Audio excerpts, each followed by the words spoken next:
Saya Dela Nurfadila. Saya dari Fakultas Ilmu Pendidikan Prodi PGSD Universitas Bayangkara Jakarta Raya.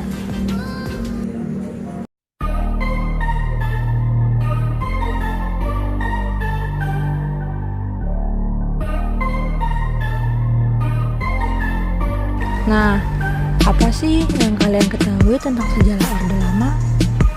Sebelum kita memasuki pembahasan sejarah Orde Lama, ada biografi singkat terkait Bapak Insinyur Soekarno-Hatta atau biasa diberi julukan Bapak Proklamator. Perjuangan beliau sudah cukup panjang. Bung Karno dan Bung Hatta itu memproklamasikan kemerdekaan Republik Indonesia pada tanggal 17 Agustus 1945. Nah, dalam sidang BPUPKI pada tanggal 1 Juni 1945, Insinyur Soekarno mengemukakan gagasan tentang dasar negara yang disebut dengan Pancasila. Lalu kemudian pada tanggal 17 Agustus 1945, Insinyur Soekarno-Hatta dan Muhammad Hatta memproklamasikan kemerdekaan Indonesia.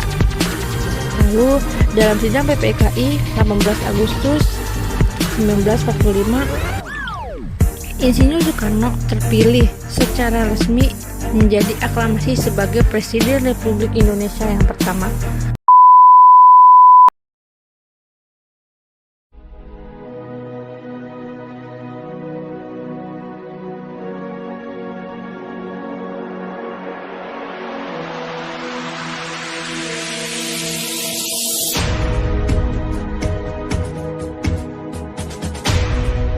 Orde Lama ini merujuk pada masa pemerintahan Soekarno-Hatta dan wakilnya yakni Bapak Muhammad Hatta yang berlangsung pada tahun 1945 sampai 1965.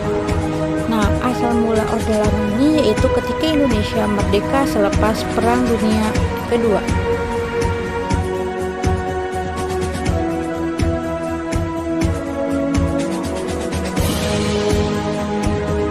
Setelah terbentuk dan terjadinya NKRI, Belanda tidak menyerah begitu saja dan masih terus berusaha untuk menguasai Indonesia kembali.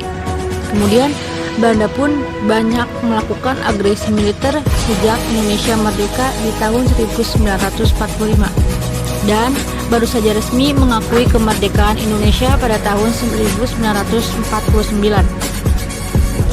Sejak kemerdekaan itulah Indonesia memilih Soekarno-Hatta sebagai presiden pertama di Indonesia. Kemudian pada tahun 1950, Soekarno menetapkan sistem pemerintahannya, yaitu sistem demokrasi liberal.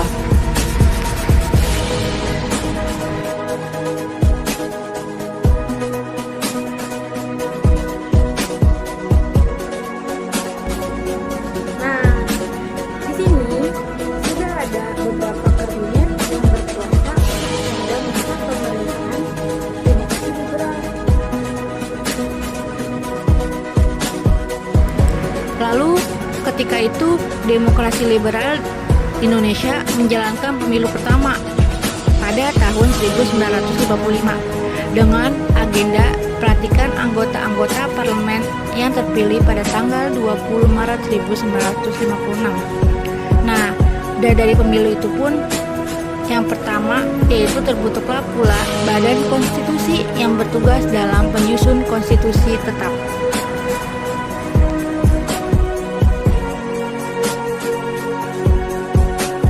Nah, disinilah salah satu peristiwa pada sejarah Orde Lama.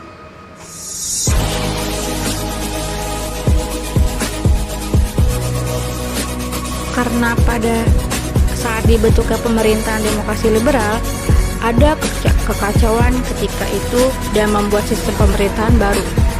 Nah, pada tahun 1959, Presiden Soekarno pun membuat dan memperkenalkan sistem pemerintahan baru, yaitu sistem pemerintahan demokrasi terpemimpin.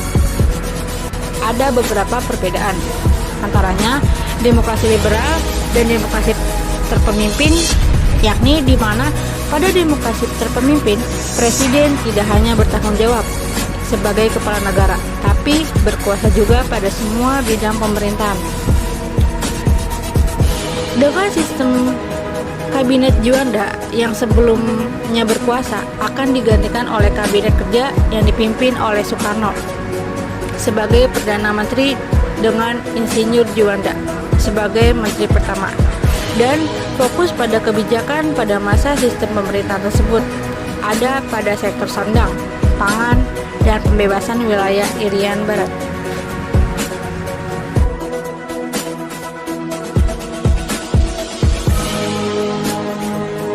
Dari dampak tersebut, masyarakat yang tidak sabar dengan penyelesaian terhadap G30 SPKI mulai melakukanlah demonstrasi untuk menuntut penyelesaiannya agar dilaksanakan secara adil dan cepat.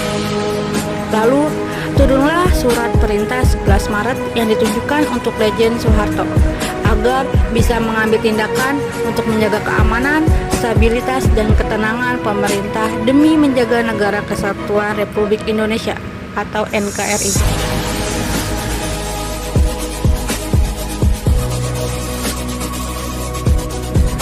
Runtuhnya kekuasaan Orde Lama. Ada 4 kebijakan yang dilakukan oleh Soeharto dalam upaya menjalankan Supersemar. Kebijakan tersebut dianggap rakyat dapat memenuhi Tritura, yaitu 3 tuntunan rakyat dan menjadi stabilitas negara. Pada pembentukan Kabinet Ampera, Soekarno itu ditempatkan sebagai pemimpin, namun untuk pelaksanaan kebijakan dipegang oleh Jenderal Soeharto selaku Presidium Kabinet.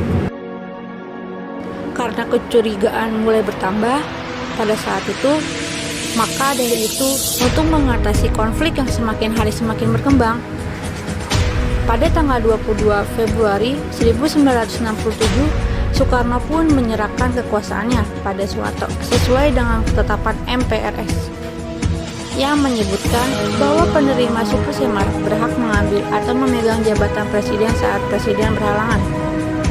Nah, tepatnya pada tanggal 7 sampai 12 Maret 1967 diadakannya sidang MPRS. MPRS itu Majelis Permusyawaratan Rakyat Sementara, yang akhirnya Soeharto secara resmi dilantik sebagai presiden oleh MPR.